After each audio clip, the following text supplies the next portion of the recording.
I'll call the meeting to order. It is 1:01 Tuesday, February 3rd, and we're going to have the State of Hawaii Environmental Advisory Council meeting. My name is Dawn Heger Nordblom. I'm the chair and I'm on Maui, and no one is with me in the room. And if anyone else can, the other board members introduce themselves, please. Michelle Lefebvre in Hilo on the Big Island Exemption Committee Chair. Jay Stone, I'm on Oahu. There's no one else in the room with me. Aloha, this is Rachel Sprague calling from the island of Lanai, and there is no one in the room with me. Hello. Members of the general public, would you guys like to introduce yourselves? I see there's some DLNR folk as well as maybe some other folks from other agencies. Hey folks, this is Emma Ewan and Zachary King. We are from the Department of Land and Natural Resources here to talk about our exemption list. That's it. Thank you.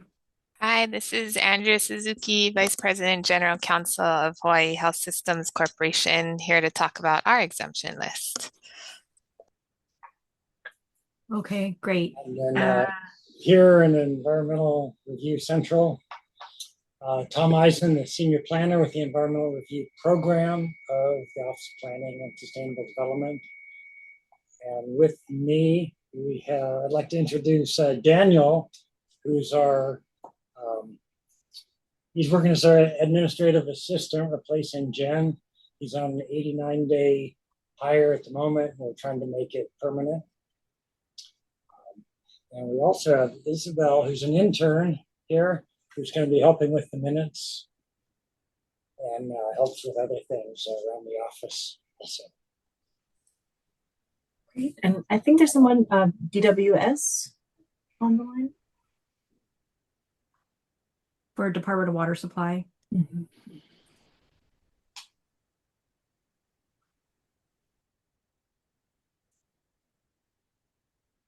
No. Anonymous.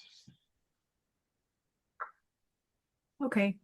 Well, if there are other general members of the public who sign on and you'd like to be identified, please raise your hand in the chat section. I think that's how it works. Somebody will look at it. And okay, so I'm going to go with item number 2, which is review. Oh, I'm sorry. And I think our other member is out on a medical appointment today. So he won't be available, Mark Gordon.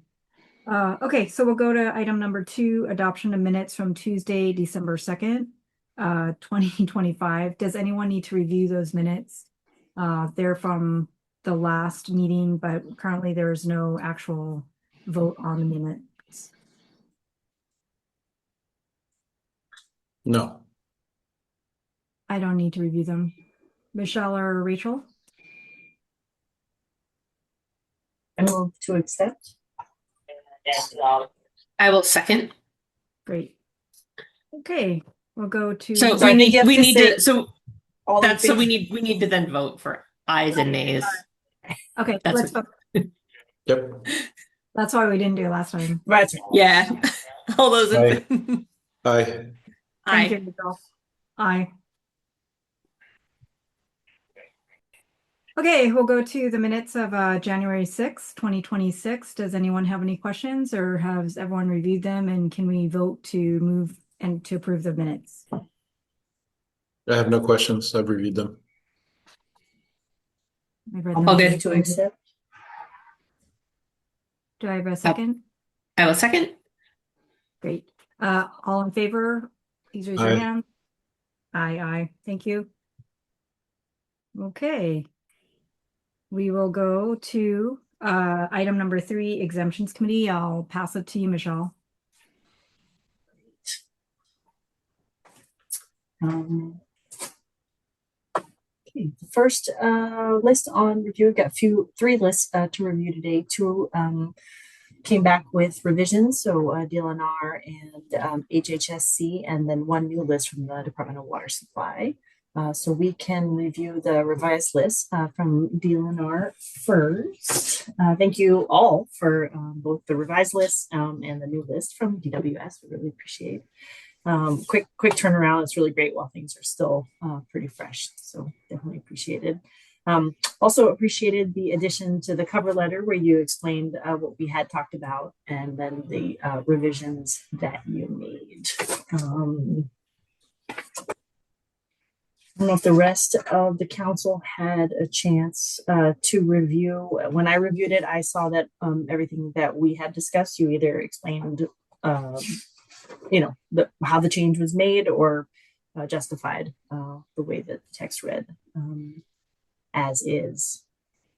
Anybody read through the rationale added, and if they had any other comments? I read through it. I didn't have any questions or comments on DLNR's list of exemptions. Yeah. Thank you, Emma. I really appreciate the fact that you put in so much time and effort, or your program did, especially for DLNR in and of itself. This So, guy. little pat there. And I'm fine with whatever changes have been made. Thanks. Yeah, I thought the one that the exemption type where it was like issue permits, licenses, rights of entry, adding sort of the description in there really helped tell the difference between the two types. Other than that, it was, everything we had talked about.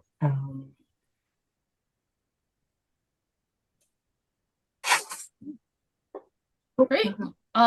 Do you guys take a vote on it or what? We do. Okay. Yeah. So I guess I will propose that the council move to publish the list for public review for the 14-day public review.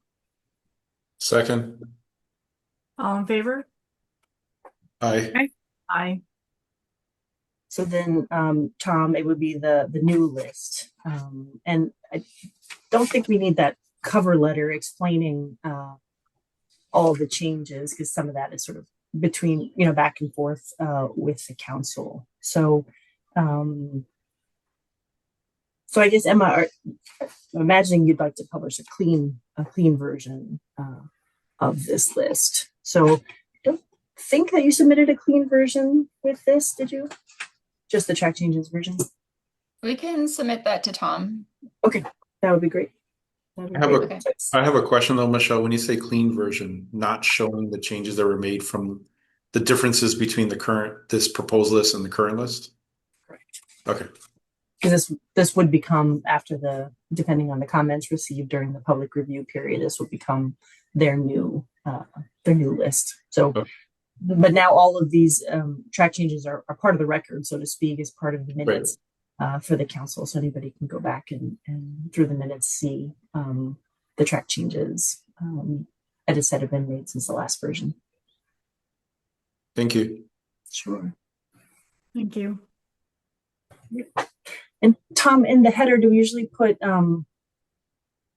it's not approved yet, but do we put a date, like a draft list date? I'm trying to remember how we've published the list in the past. While it's posted as a draft version, it's noted that it's a draft version. And then when it gets finalized, it's noted as a final version on the specific web page with the agency lists. Okay. So I think just there in the header where it said November 10, 2020, you could just put, draft list and the date you submitted to Tom and CCS. Yeah, so have it submitted to us with that draft noted on it, and we'll publish it that way. Great. Any other questions, Emma? After that's PAL, let's say we don't get any comments, then what happens? Then the council will put it on the agenda for the subsequent. Okay. So let's see if we, depending on when you get the list to us, if it's in time to, it'll get published in the next, it's published in the environmental notice. So in the next version of the notice, Then 14 days after that, so whatever meeting that falls on, the council will discuss whether any comments were received or not, and ERP will forward you any comments that are received, if any are received right away, Yeah. so you guys can be addressing Okay. those, and then we'll discuss as a group if there were comments received and how you guys decided to respond to it and whether that warrants any further revisions to the list or not, or if your response is sort of sufficient to address the concerns, if any, are raised, and then we will to concur with the list in its final form. And I then see. added to the ERP. Okay. So will we then provide another submittal for you folks? Just the one that says draft to Tom. That one will get published, and then after the public comment period, we'll agendize it, and then say at that meeting, kind of like we're doing right now, whether there's any changes. If there's no changes, then we'll say, hey, can you submit the final version, kind of like what you're doing with the draft, but final, and concurred with, and then on the date that we concur with it, that the council concurs with this. Okay, so so after the public comment period, we'll get the comments and then we'll write up something and then ask for you guys to put it on your agenda. We'll agendize it. I'll be tracking when it gets published, and then when the 14 days are up, and we'll put it on the agenda, and then you don't have to wait for us to respond. I mean, certainly we're happy to hear if you get comments and how you want to respond. Otherwise, you can just respond to those comments and CC the okay. So well, thanks for explaining that. Sure. Great. Issue the environmental notice, and the submittal deadline, I believe, is February 16th. So you'll want to get this draft version to us by then, as soon as possible. Yeah. At some point, I don't know if this draft document was reviewed for ADA compliance, but that's getting real close to the time period where everything will have to be ADA compliant. So to make sure that it becomes ADA compliant. And by ADA compliant, we mean the 32-point Adobe. Right. Check. 32 is what we're painfully aware of this. Okay, good. I'm glad it's not only us. I spent a good few hours on my Saturday trying to make my last ADA compliant document. There are many discussions happening. I checked with Kevin. I don't know if that's on the agenda for later, but there's multiple ways to get to ADA compliant, and so the 32-point check is one way, but is the way the state is checking for compliance now. It'll be interesting to see if that changes over time, but that's certainly the metric now for compliance. Sounds great.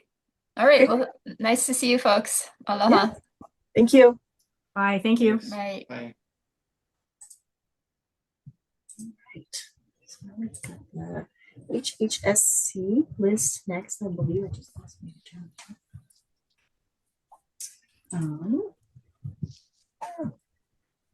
Okay. Well, thanks, Andrea, for coming back and making those edits that we discussed. I think the list is just a lot cleaner now. I think your list was a little less detailed, a little less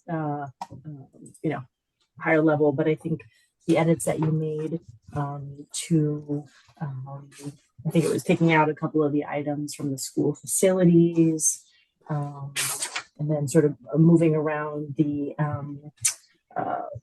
ones that had to do with administrative, real estate actions. It was really helpful that you did that in track changes. So we really appreciated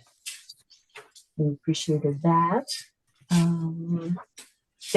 Also thought it was really straightforward. Really appreciated both the track changes and the clean version. So it was really easy to read through and see those edits. Any of the council members have any other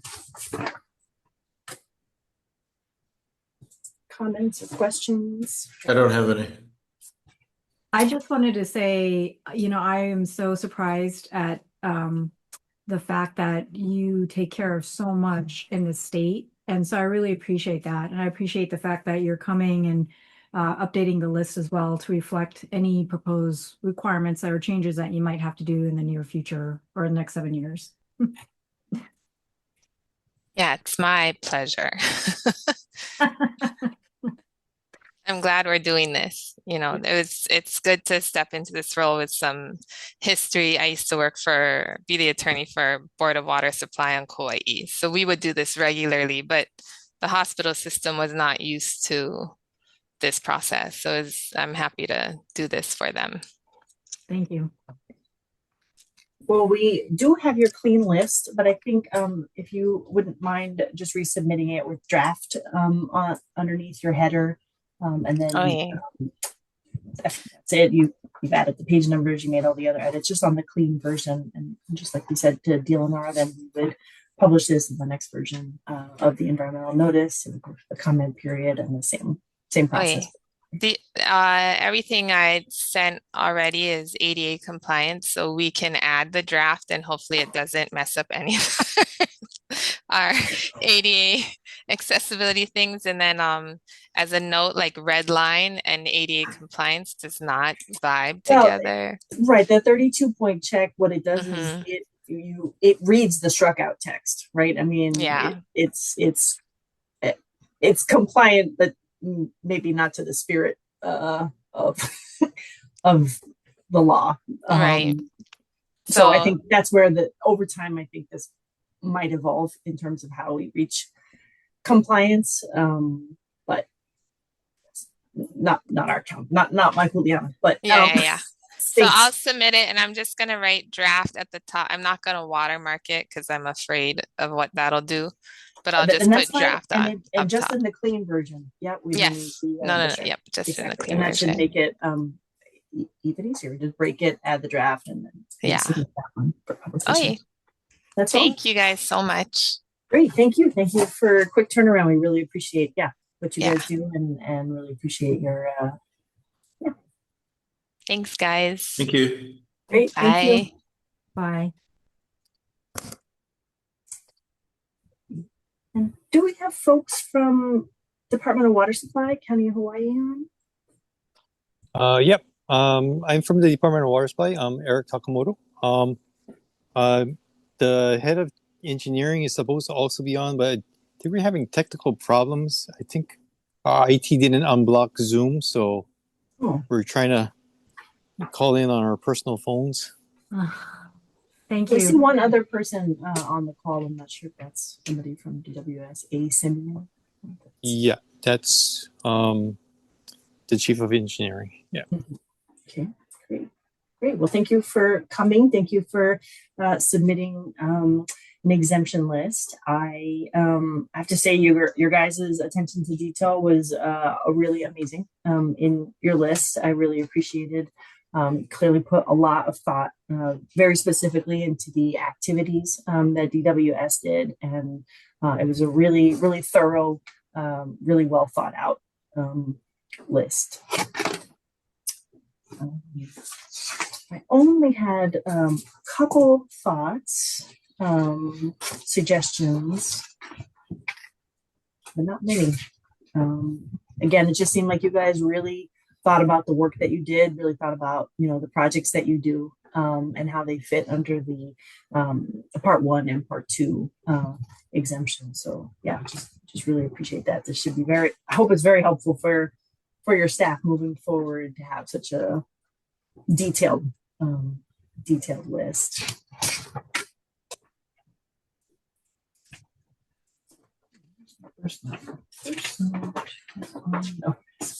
It was on page 8 of the list. So general type 3, part 1. So it was structures.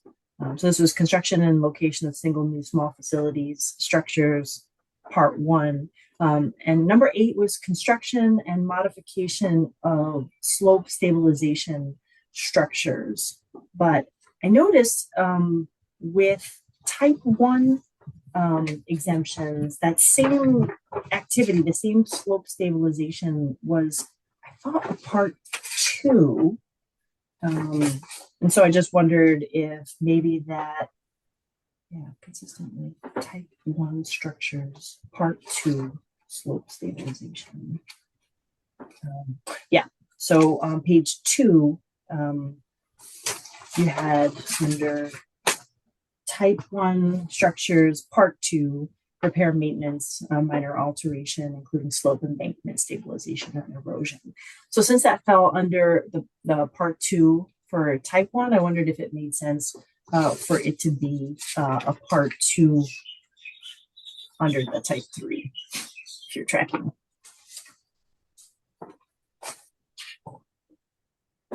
Okay, yeah, we can make that adjustment to make it more consistent.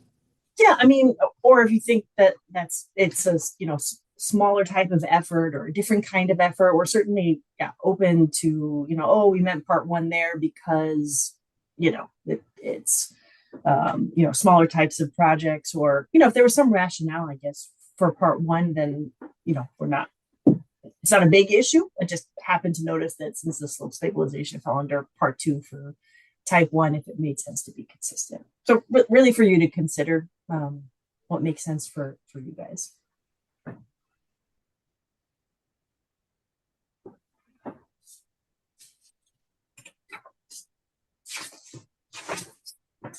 And other thing was in type 6, there were a couple, this is on page 12 of the list.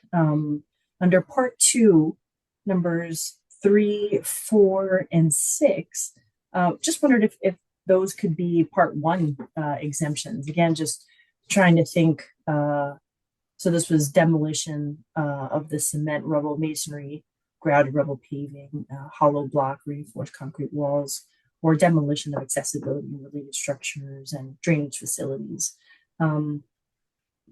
Just try to think about how, things, I mean, I guess it didn't jump out at me that those would have, big environmental effects. And maybe if it streamlined the process for you, maybe those could be part 1, but I haven't done that kind of work. So maybe they do make more sense under part 2. Does anybody have more experience with that, Jay? Do you? What I'm trying to find what page are we talking about? On page 12, general type 6. General type 6. Part 2.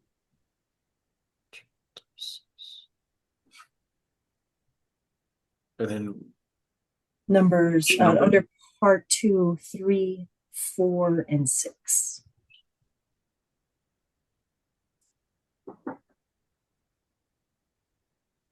And Michelle, what is your question? I'm sorry. Yeah, what's the question? The question is just, they're listed as part 2, but they seem, compared to the other types of projects included under part 2, demolition of buildings, demolition of storage tanks, again, the slope stabilization, those 3 struck me as maybe smaller activities, and ones maybe that could be done as part 1 if it helped sort of streamline the process. So does it make sense to move those? I guess it's more of just a question, a discussion point. Again, I'm not super familiar with those activities, and maybe there is a risk of having an environmental effect, or maybe the public is interested in having it as a part 2 makes sense, but it seemed to me that those might fit as part 1. I can understand what you're saying, but I guess it depends on I think it would depend upon the size of the thing that's being removed. I actually had a different question under that same general type 6, under part 1. I wanted to understand what bridging meant. Like, are we talking about a bridge? Part 1, de minimis, number 1, demolition of piping supports, bridging and related structures. So I didn't understand what bridging meant in that context. Bridging in that sense is more like trestles when it's going over a ravine. Oh, okay. Thank you.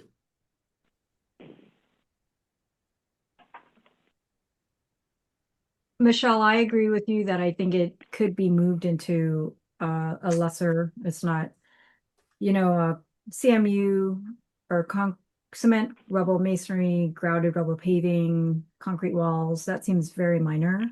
Uh, Curbs, sidewalks, ramps, stairs, ladders also seems quite minor. I think mitigation structures, would that be a seawall? That's how I see it. I'm not sure, but slope stabilization, I think would probably stay in that Great. one section. Yeah, I think slope makes sense under two was just to consider. So yeah, I mean, Eric, are the size of those projects for 3, 4, and 6, are they usually, very large projects, or are they usually, I know it's a subjective term, but Generally, yeah, they would tend to be on the small side. okay, then I guess it sounds like we're in agreement. Those seem like smaller projects, and if there is a pressing sort of public interest or environmental effect associated with those types of activities, you could consider moving those to part one. But really for you guys, what makes sense from an operations standpoint in terms of lead time, versus any risk of not notifying the public, right, of the activities if they're listed as part two. I'd just like to remind that as a guidance document, this is like suggested. What's written down here isn't cast in stone that it has to be this way. This is just good guidance that help facilitate decisions. And if a particular situation called for a more detailed look, then that's always appropriate. That's a good point. Tom. Did somebody else sign on for the department? I wasn't sure if we were waiting for another person from the county. This is I don't know. Alan Simeon with Eric. Yeah, I have problem with technical issues signing in. Okay. Hey, Alan, thank you. Those are really my only two comments. Again, just for you to consider, Eric, in the list. But just that one moving to part two, and then potentially moving those other three to part one. So for your group to discuss and decide. But other than that, it was a very detailed list, and it was very easy to sort of follow your thinking, and it was very tailored to the projects you guys do. So it really made a lot of sense to me, and as a not engineer. I have a few comments. Oh, great. You go to, and it's related to how things are called out. And so if you go to page 2, part 2 exemption notices, number 1, it says slope/embankment stabilization and erosion mitigation structures, and then you delineate what those are. Mechanically stabilized earth, soil nail, and anchored walls. But then when I look further down, because I was searching for slope, since you had mentioned those things, Michelle. When there's other locations, if you skip down to number 5, right above facilities, this is replacement or reconstruction of slope stabilization structures. And then if you skip down to number 7, it says replacement or reconstruction of slope stabilization.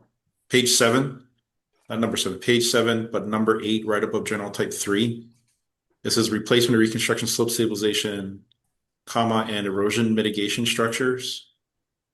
So the slope stabilization is called out differently in different locations.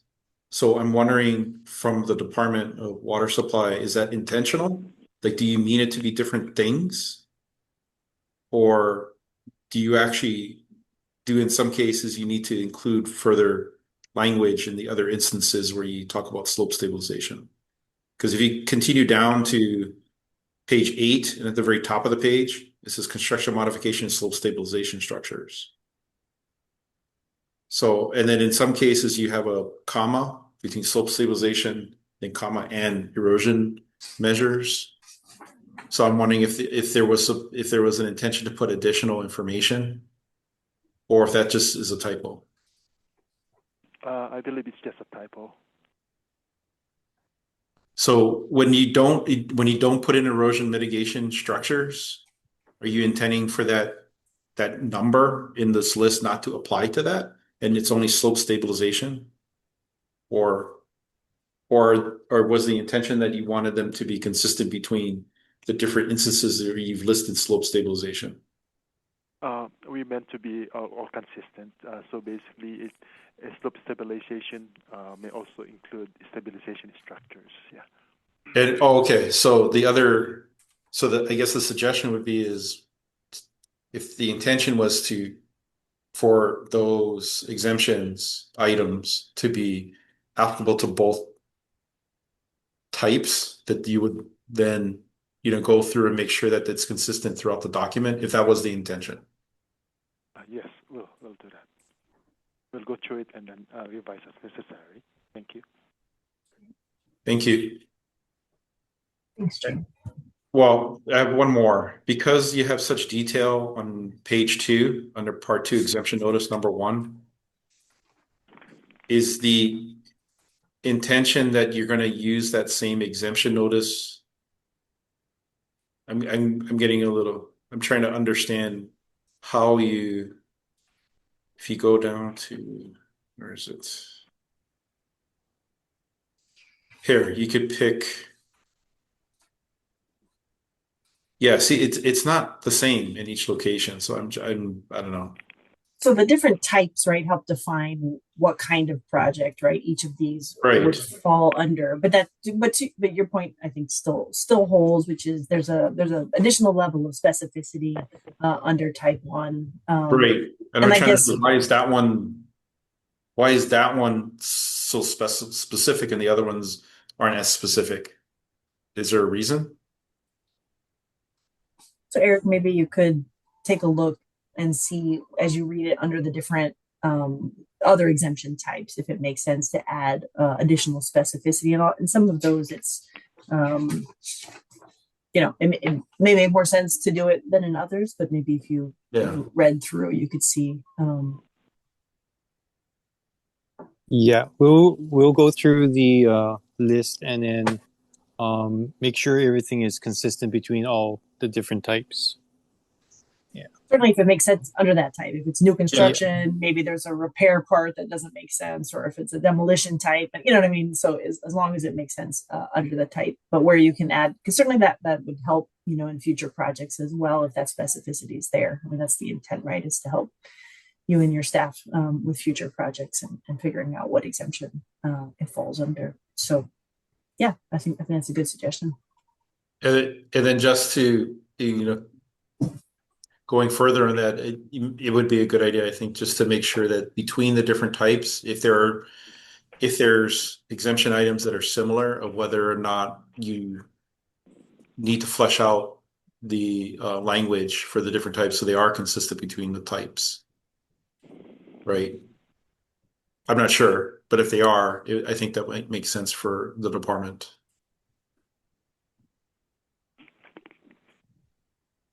Yep, that makes sense. Yeah, we'll be sure to go through everything. Yeah, with that in mind. Anyone have any other comments? Jay, did you have anything else? Okay. I mean, it's a lot. I mean, I read through it. It's pretty detailed. So thank you for doing that. I thought that was pretty good. Yeah. Great. Well, Eric, if you want to, take these comments back to your group and then make any revisions that you feel, you guys agree with, and then you can resubmit the list to ERP.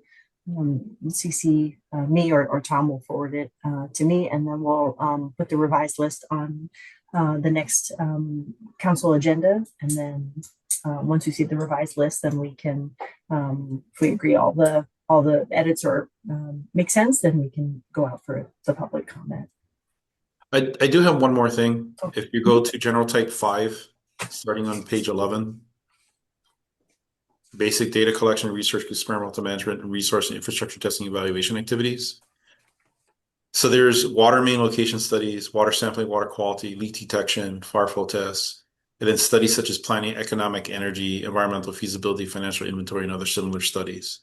So is the intention that you might say, for example, you guys have to do a condition assessment or an alternatives analysis study? Would that item number 5 on page 11 under part 1 de minimis be covered under that? Is that the intention? Yes, I believe that is the intention. Okay, so even something like a preliminary engineering report might be covered under number 5? Yes. Okay.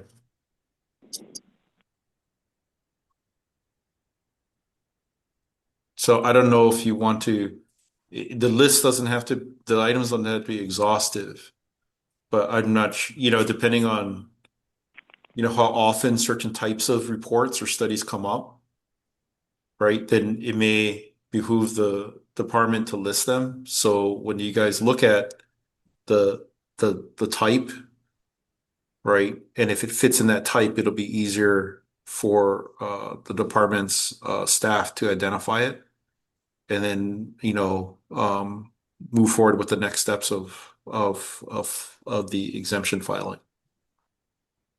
Okay. That's yeah, that's a good recommendation.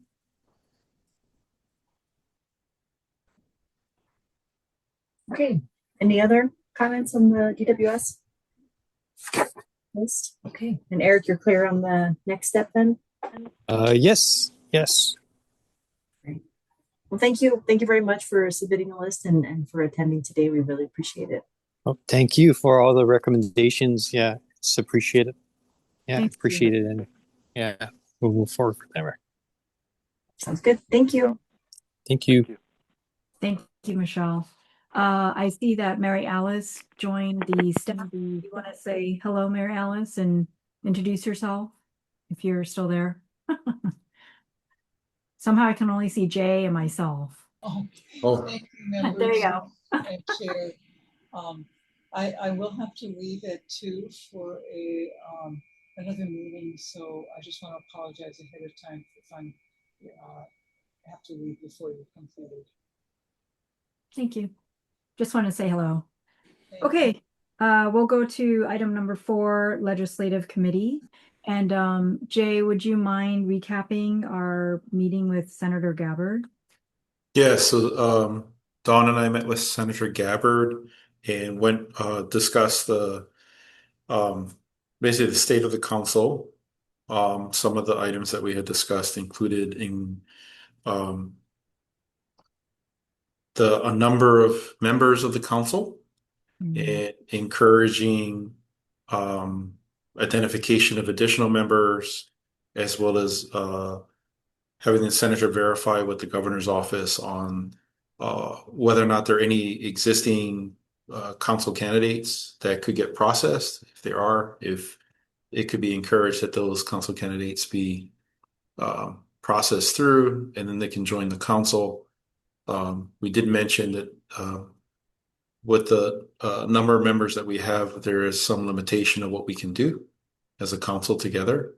And whatever the senator could do to try and help move the appointments through with the governor's office. We did ask him if he could try and help with that.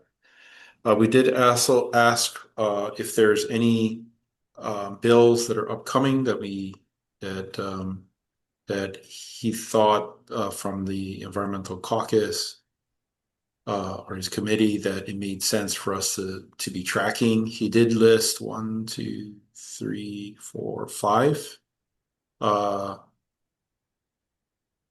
bills. And I can forward these. Who should I forward these to actually at the ERP? Okay. I think the ERP, yeah. I'm sorry, what was that, Don? Just the ERP program. ERP program. Okay. Yeah. So I can forward that to the ERP program. And then let's see, 1, 2, 3, 1, 2, 3, 4. 4. Sorry, not 5, 4. And then if the ERP program, if you guys want to also track those. One bill was related to recycling, another one was related to climate education, another one was related to Red Hill, and the last one was relating to deposit beverage container recycling. Thanks, Jay.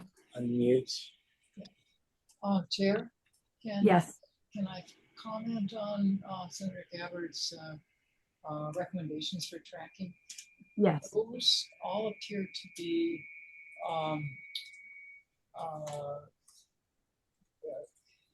related to a specific environmental mission or goal, and not specifically related to Chapter 343. We are tracking what, 3 bills this morning and Eight total. 8 total bills that would amend Chapter 343, and those are the ones that we are submitting testimony on and planning to keep very close watch on. And I believe we have an agenda item just following this, in which we'll maybe give a quick summary of the bills that we have either concerns or think they merit support, or we're going to limit ourselves to comments on. Yes, I appreciate that, Mary Alice. I do believe that item B will be ERP's briefing on the bills being tracked. So I guess that's Tom, perhaps. Sorry. Yeah, if you're ready, if you're done with Gabbard's thing. And there's a parallel. So I went to a hearing this morning on the House side for the Energy and Environmental Protection Committee.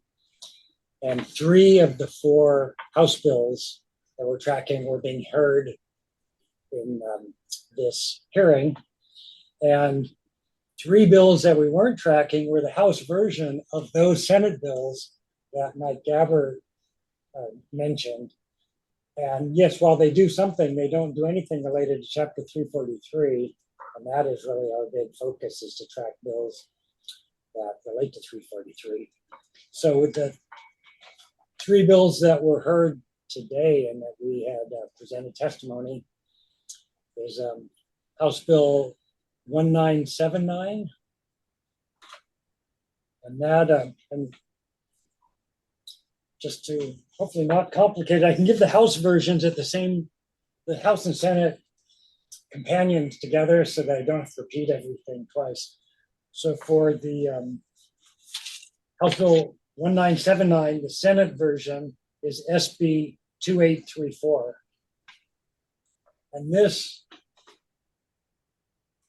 does a bunch of things, but it's related to actions that propose the use for or construction of affordable housing or clean energy projects. And it basically deals with appeals of decisions, Chapter 343 determinations related to some of those actions. It shortens the challenge period on exemptions for those type of actions from the 120 days that's in 343-7 to 30 days. And it requires, it changes for the acceptance of an EIS from 60 days to 30 days. Again, this is a legal challenge window. And then it requires judicial proceedings for these type of actions to be filed directly with the Supreme Court, rather than go through the environmental court first and have to work its way up, if it does, to the Supreme Court. And it prohibits the Supreme Court from awarding attorney's fees in those judicial proceedings. So that's what the bill proposes. And there was, on the House side, there was a fair amount of discussion from different entities, and they ended up passing it with amendments. It was kind of on the fly. I'm waiting to read the committee report that'll detail what they amended, because it wasn't super clear what they were amending as they were doing it. I I think that they were going to say these appeals still have to go to the environmental court first, and then they could, if necessary, bypass the Intermediate Court of Appeals and go to the Supreme Court. I think that's what they were trying to do. They didn't know the language to do it, and so they were fumbling with that, but that's what they're trying to do. And Tom, well, you provided testimony, ERP provided testimony on that? Yes. Yes, we did. And I don't know if they took it, because they took the testimony, but so we suggested that shortening the challenge period from 120 days to 30 days on exemptions should apply to all types of exemptions, not only these limited types of clean energy projects and affordable housing. Yeah. And the chair asked me to clarify if that's what we were doing, and yes, I did. And then it didn't seem like that was getting incorporated into their amendments on the bill. So I'm waiting to see, or maybe that was just implicit. So without being said, we'll see. Right. So is that the double referral or the triple? That's a triple referral. Okay. So it has to be. So having passed out of its first initial committee as a draft, it moves to its second committee, which is the Housing Committee in the House. It will then have to be heard by a deadline sometime in February by the Housing Committee and then move to Finance. Well, that's going to JHA. JHA, Judicial. excuse me. My apologies to Judiciary. So at least the bill is moving. There's an opportunity for further amendments, could be revisions back to the original terms. The goal up here appears to be to help types of actions that are deemed to have a strong public benefit included, affordable housing and renewable energy, that are consistent with the state's priority goals. So, where exemptions can be appealed up to 120 days after the opponent feels that they weren't, the exemption wasn't appropriately determined. We think now that they're published in the 10, that should be shortened, simply because 120 days. When you're dealing with exemptions, does that mean all of our state and county agencies have to pause their action on these exemptions, which are minimal environmental impact, for 4 months, waiting for the judicial challenge period to end? So we think 30 days would be a good idea. And we also across the board. Consistency is important in these kinds of things. So if the deadlines are consistent, we think the public will have an easier time navigating, the challenge periods and able to act because everything's published in the 10. They have the opportunity to act quickly. The 120-day time frame came into existence decades ago before there was publication of exemptions, so the discovery was more challenging then. But now that there's publication of these exemptions through the agency lists, it seems like the 120 days is a bit out, but it's not necessary anymore. So 30 days, which is the same time frame as Fonzie's. Right. Yeah. We also testified on House Bill 1650, which proposed to remove historic sites in Waikiki Special District from the trigger for environmental assessments under 343-5. And our testimony had no objections to removing the Waikiki Special District as a trigger. That has been in there for 50 years. We think the county now has more than adequate review processes for Waikiki. It's a special area for the county. The county has the ability to require an environmental assessment for any of their through ordinance. And so, but we We didn't opine on removing historic sites because we wanted to wait and see what our sister state agency, SHPD at DLNR, testified on. And I think, as Tom said, after the hearing, they apparently did take out the Waikiki Special District. Yeah, it was passed with amendments so that it only deletes the Waikiki Special District as a trigger. Yeah. Listed historic sites stays in as a trigger. This one also is a triple referral. So its next stop is the Water Land Committee, and then it goes to the Finance Committee if it passes Water Land. That was House Bill 1650, you said? That is, Yes. And on the Senate side, it's 2997. Did we get a copy of when you submit to Ledge? Can we also get a copy as well? That way we can see what is being submitted. Yeah, I mean, after you submit it. We're happy to do that. Although I have to say our Ledge coordination team is stressed because we have over 300 bills that we are, monitoring and submitting testimony on about a half of them. Yeah, so, I appreciate that. So it won't be much before the hearing. Yes. Yeah. No, I remember really making the deadlines to submit as it is. You may see late testimony stamps on some of ours. Yes. We appreciate the update now. Thank you.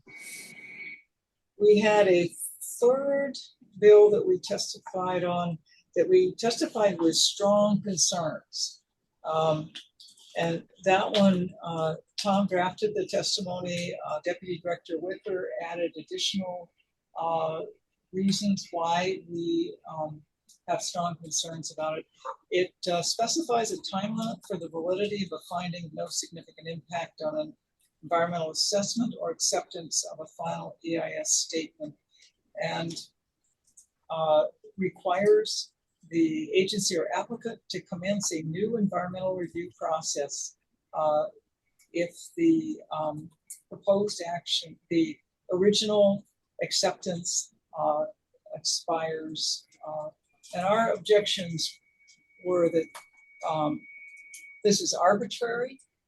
The agencies have the ability to determine that a new environmental assessment or EIS is needed because of changes in either the project scope or the environment in which the project is located, that making it, creating an expiration date for these documents and when it's not necessary adds time and cost and can result in delay for valuable projects that experience other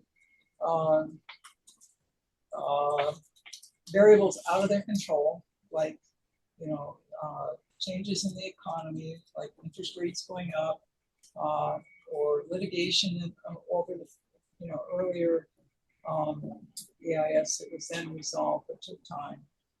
So we our department feels that this bill makes it harder to deliver housing and other needed actions that are priorities for the administration. And what was the bill number for that third bill? It's HB 1543. Yeah. And on the Senate side, it's 2329.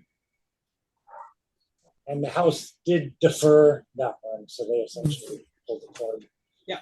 So we'll have to see if it's moving on the Senate side. Each of these could have separate progress on the Senate side. This was all House stuff that happened today. So we're happy that the committee took our concerns seriously and deferred action on the measure. But yeah, it could move on the Senate side. So we'll be watching that carefully. Yeah, I'm looking at the introducers and it's very interesting. Definitely, it sounds like they definitely want to have a specific time limit for documents that are submitted. And who's they, Chair? I'm sorry? Who are the proponents for the submitted? Not the proponents, just the introducers of the bill. Poi Poi, Amato, Chan, Garrett, Husi. It sounds like, there needs to be clarification, and this is a way for people to get clarification about environmental review, unfortunately, but This comes up from time to time, the notion of putting an expiration date or a stale date.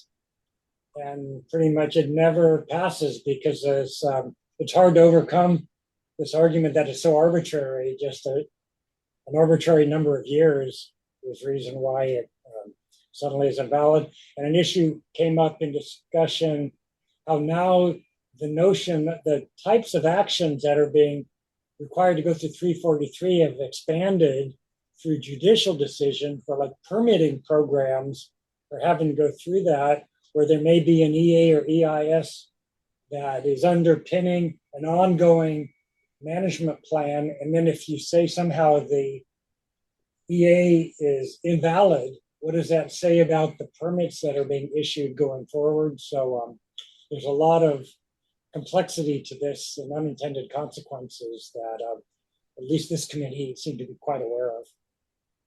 What were the three numbers again? I caught two of them, but what was the third one? They were like, I have 1650. No, House Bill 1979. 1979. House Bill 1650, you're right, Jay. And House Bill 1543, 1543. Okay.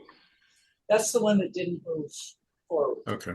There's also HB 1544 has not yet been scheduled for a hearing. And that actually proposes to expand the trigger related to historic sites. Right now, the trigger says only the use of a historic site as designated in the list, the register of historic places. And to this trigger, the bill would add two types of properties: the use of property considered significant pursuant to an evaluation of significance detailed in some SHPD administrative rules, and the use of property recognized as traditional cultural property by SHPD. So this would expand the types of places that an action would be triggered. Is that a triple or a double? It hasn't been scheduled for any hearing. But has it been referred? I don't Okay. follow it. Okay. is it HB 1544? Yes. And on the 1544. Senate side, it's SB 2322. It Ref- says Referred to EEP WLJHA referral sheet 1. yeah, but nothing, no movement. Yeah, maybe they chose not to hear it. It probably would have been heard today with the other ones, and they may have chose just not to hear it. Possibly.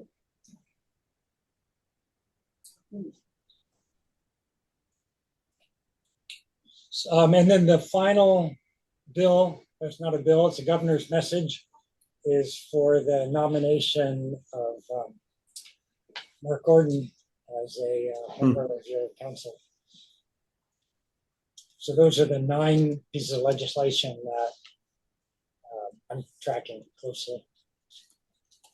Thank you, Tom. Thank you, Mary Alice. Thank you. Thank you. You, thank you. There's 4 bills, but 9 pieces of legislation. Because it's a canyon. Each of those 4, there's a Senate. Right, the Senate side too. Yes, yes. Do I get? Okay, I got it. I'm slow, but I catch up. You're not slow. You got it.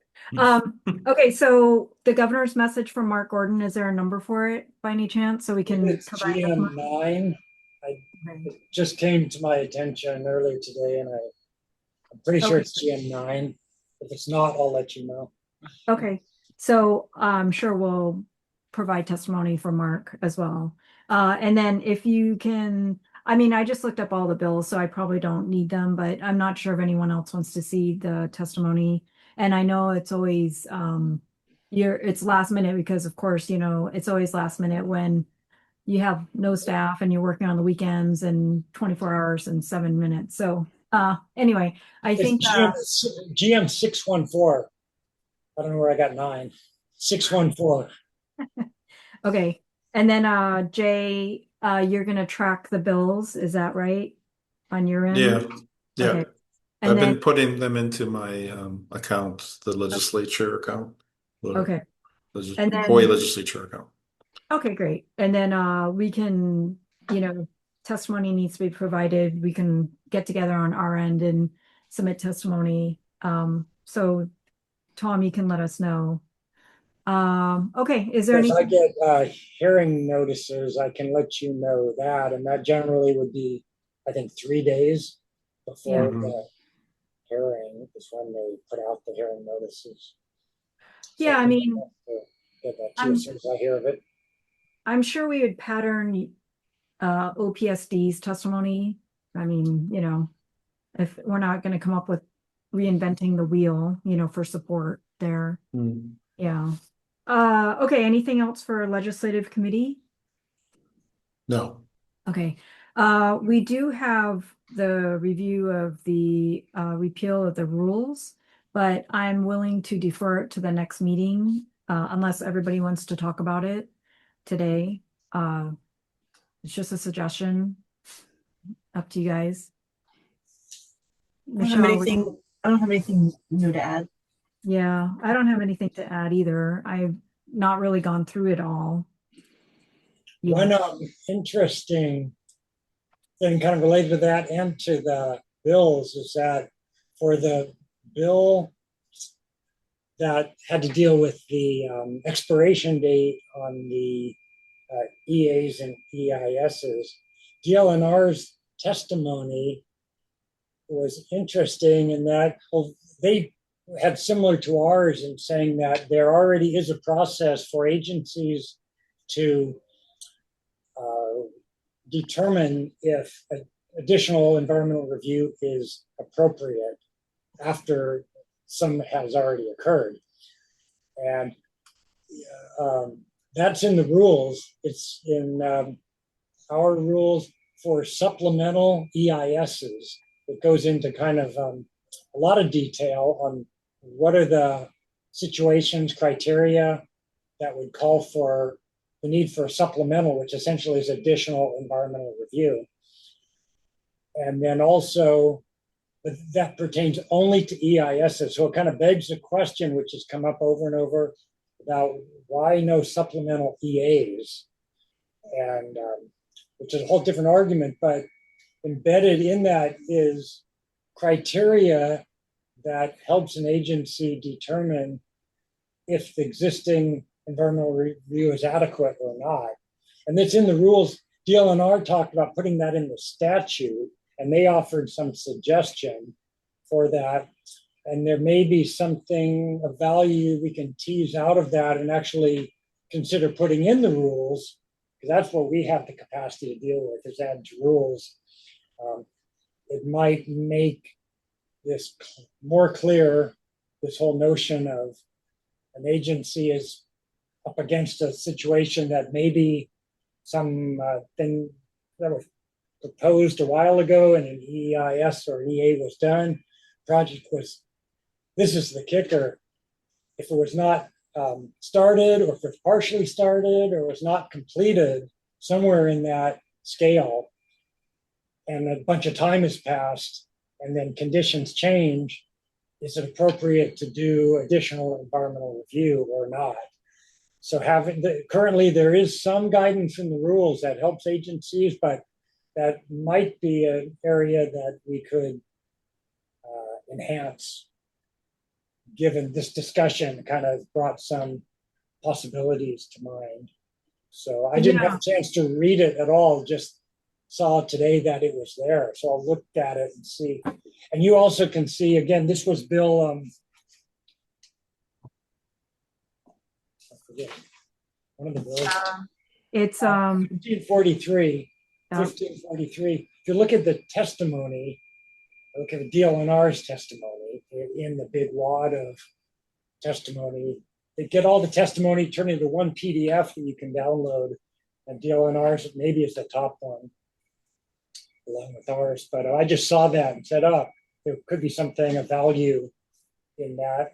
They didn't discuss it with us at all, so it's just something their staff came up with, but it might be interesting. I was just pondering as I was sitting there listening to it all, that Yeah, rules could be enhanced to take care of this notion, to give more guidance to agencies when they're confronted with this situation.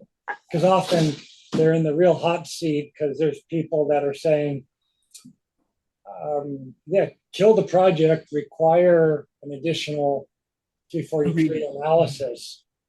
And the agency is looking for guidance to work their way through this situation. So in the rules, it's section 11, what we call prior determinations, right now has some criteria and guidance for when it's appropriate to kind of look at a older or previous determination to see if it still applies.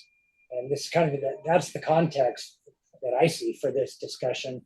And maybe it's fine, or maybe it can be enhanced. So just, the more we go through and deal with more things, more bits and pieces come up to consider, to put in. We had not proposed amending that section, but maybe we could take another look at that. yeah, thank you, Tom. I just put the link for the testimony for everybody in the chat box, but I'm not really sure if I can do that for sunshine law. So I'll just say to everyone on the meeting and anyone who reviews the meeting that I just posted in the chat box the DLNR testimony as well as a testimony for Senate Bill 1543. And it is actually very interesting because they are really specific with the language for 343, the reevaluation of environmental review documents. And I'm looking at it and it's not bad. I did contact DLNR, and we're talking about Chapter 11-201, just in case everyone's wondering where we're at in the meeting.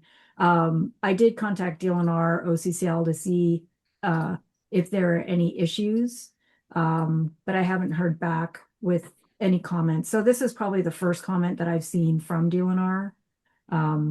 Sorry, my camera is doing the weird Zoom thing. Brand new hard drive. So this is good. It's a good start to discussion that we will be having in the future. So thank you. I suspect that certainly during the legislative session, while there will be maybe useful nuggets that appear from time to time, the context that all the agencies are going to be dealing with legislation and reviewing and commenting on a potential rule amendment is not going to be their highest priority. Well, it is if you're going to be the accepting authority, right? Yeah. Right.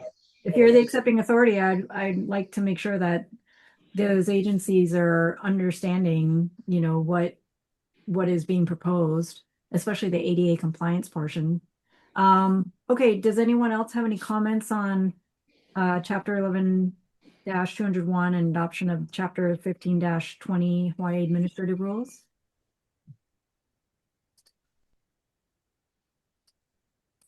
Michelle or Rachel or Jay? Not at this time. Okay.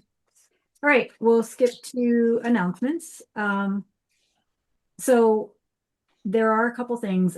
Michelle and Rachel are both going to term, I don't know if that's the correct verbiage, but term off in June. And thank you, Michelle and Rachel, for agreeing to hold over. And Michelle has agreed to reapply for boards and commissions. So please, we'll do everything on our end. We did tell Senator Gabbard that you would like to stay on. So hopefully he's talking to Governor Green. But I'm not sure if ERP hears anything on the boards and commission side, but we'll try to make sure that there's a governor's message for you, Michelle. And Rachel, thank you for agreeing to stay on till the end of the year. I appreciate that. And like I had said, we had talked to Senator Gabbard about trying to get more members because it's hard, with 4 members or 3 members or 2 members. And especially with the rules coming up, I like to make sure that there's more people on the council giving input than just 4 or 5 people. The other thing is, if you haven't signed up for the Native Hawaiian legal training, it's being held May 11th and May 12th, and it's through Kahuli O Center. I think I'm saying that right. If you got an email, it's for all boards and commissions. I did the training a couple years ago, but I think they want you to do it at least a couple years couple, catch up. And then And Dawn, I have a question. The training is those both dates, not one or the other, right? yeah, it's both dates, and I had Two doubled. two sessions. Yes, yes. Yep. So it's 9 to 1, I think, on May 11th, and that's a Monday, and then 9 to 1:30 Mm. on Tuesday. So if you get a chance to sign up for it, that would be great. If you did it last year, I don't think, it's an issue, but I did mine like 2 or 3 years ago. And then I believe Kaylee has left, right? She went on to the court, so I appreciate the service. And then thank you for all the new staff that we have, and hopefully you enjoy your time working for the state and learning all about the environmental law. We all laugh. But that's it for me for announcements. Does anyone else have announcements? No. Okay, do we do the next meeting, or should I do public comments first, Tom? The next meeting is listed under announcements, so may as well Yeah. do it here and Yeah, now. now. So I guess we're looking at March 3rd. Does that seem everybody's calendar okay? Thank you. Okay. Yes. 1 PM. Okay. And then item number 7, I'll open it to public comments. I don't think there's anyone on the phone or in the meeting, but if anyone has any public comments on the meeting, please say something or introduce yourself, or let any one of us know in the future or environmental review program that, there's a comment or question or something you'd like to talk about. Okay. All right. I think number 8, adjournment. Close the meeting. It's 2:12 on Tuesday, February 3rd. And thank you everyone for showing up.